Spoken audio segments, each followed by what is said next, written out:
In this Go Byte, we're going to have a look at type assertions. So type assertions in Go let you look at a particular variable or value and just assert that they are the type that you think they are. So for example, you might have something which is of the any type, but you want to check if it's actually holding an integer or a string, and you can do that with type assertions. Let's have a demo. So here I'm declaring and initializing a variable with a value. So var, I've given it the name of my val, but you'll see for the type, I've given it the type any. But when I've actually assigned a value to it, I've given it a string. So what we want to do is we want to assert that my val is actually holding a string. This is how I'm going to do that.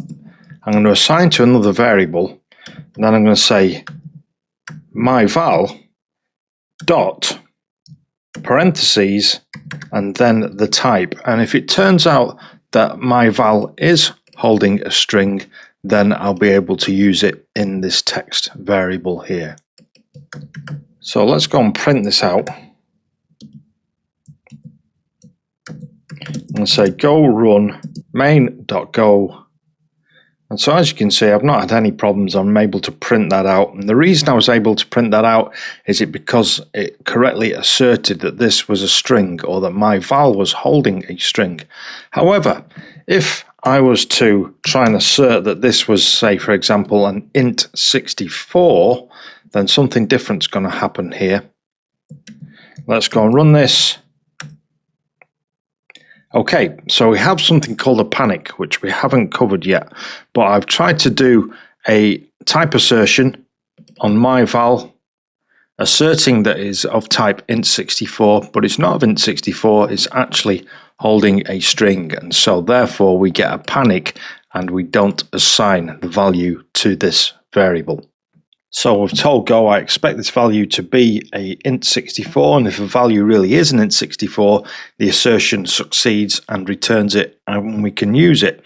However, if it's not an int64, if the type does not match, the program will panic at runtime, and that is why you should use something called safe type assertions instead. So let's have a look at those. Okay, so we'll start with a different value this time. Same variable name, my val, we've said can be any type, but we've initialized it with an integer. So here we're going to do a safe type assertion. So we're going to try and assert that this is a string. So we're going to say text, but then we're going to also have a second variable which we will assign to called OK. And that OK will basically tell us if we have made a correct type assertion. So it's going to evaluate to true or false. So here we're going to say my val, and we're going to do a type assertion that this is a string. But because we've also retrieved this second variable, this OK variable, which we can check, we can do a safe type assertion. Or we are doing a safe type assertion, and we can check the value of OK before we try to use text. So here we can say if not OK, then we'll just print out a message saying that the value is not a string. So the value is not a string, and we'll also return and not go any further. However, if we get past that point, let's do something with that string. In our scenario, we're just going to print this out. Okay, so let's have a look at this. We've declared and initialized this variable with the value of 42. So we've said it can be any type, but when we've initialized it, we've given it an integer value. And then we've tried to do a type assertion, and we are asserting that the value is a string. We know that it's not a string, it's going to be an integer, but by using the two variables here, the assignment variable if everything goes okay, but also the second variable, this boolean, which lets us know if we have made the correct type assertion, we can then actually use that. And if not okay, we're just going to print out a message. But if we've made the correct type assertion, then we should be able to use that assigned variable. Let's run this. Okay, so the value is not a string. However, if we change this to an integer, then we're making the correct type assertion, OK, we'll evaluate to true and we'll assign the value of hello to text. We'll get past this block and we'll print out the value here. Let's run this. String value is hello. Okay, so there's a basic usage and an introduction to safe type assertions. This is one of those lessons where there's a bit of useful extra text attached to it, so check this on GitHub. So it just does a safe type assertion with some multiple types, and also there's some handy information here on when to use type assertions and when they are useful. So it does mention a couple of things here which we haven't covered yet, but I think the bit here where it says use type assertions when, you'll find that really useful and it'll give you a good idea on when to use these. Okay, time for a challenge. Here's what I'd like you to have a go at. Write a function called describe that accepts just one parameter of type any, and then inside the function, if the value is a string, print string followed by the value. If the value is an integer, print int followed by the value. Otherwise, print unknown type and use safe type assertions to check each case. Then after you've done that, call the function with a string, with an integer and with a different type, and run it with go run main.go and see what you see. Alright, so here's how I've done it. You may use a switch block or done it differently, but if you've got the same result, then well done for having a go. So here, first of all, I'm doing a type assertion against a string, and as you can see, we're grabbing both of the variables, so this is a safe type assertion.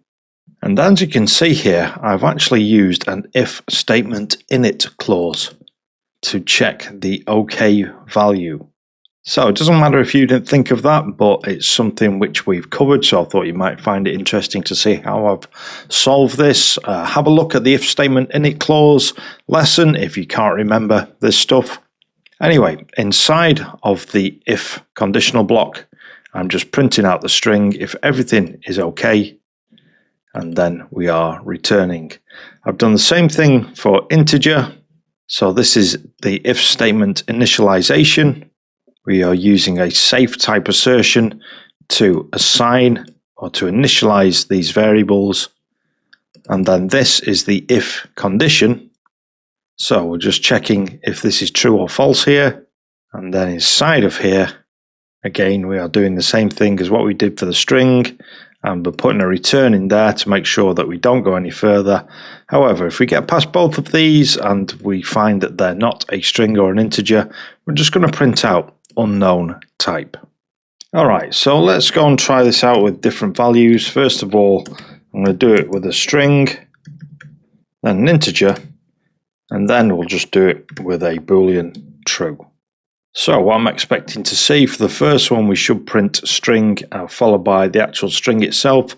Same for the next one, integer followed by the integer 42, and then for the third one, because we're past a boolean here, we're just going to print unknown type.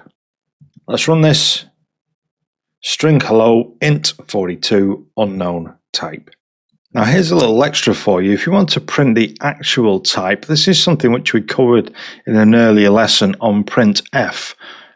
To print the actual type, we can use a format verb and we can use printf and do it like this. So here we're going to say unknown type, but we use the %t format verb, we pass in the value and it should actually print out the type of that value. So let's go and try that also. Okay, so we get string hello int 42 and it's saying unknown type, but it actually gives us a type because we've used that format verb, we've used printf, and so that will tell us that we are dealing with a boolean. Alright, how did you get on with that one? Hopefully you gave it a go. Type assertions are one of those things which sometimes you'll need to do because you might declare something of type any, but actually giving it a different kind of value, string, integer, and so it's a check which you might want to make. Hope you enjoyed this one. Make sure you subscribed if you want YouTube to show you more Go Bytes. And like I say, if you want to read the extra lesson text, I'll put the details in the description, as well as how to join the mailing list. I'll see you in the next one.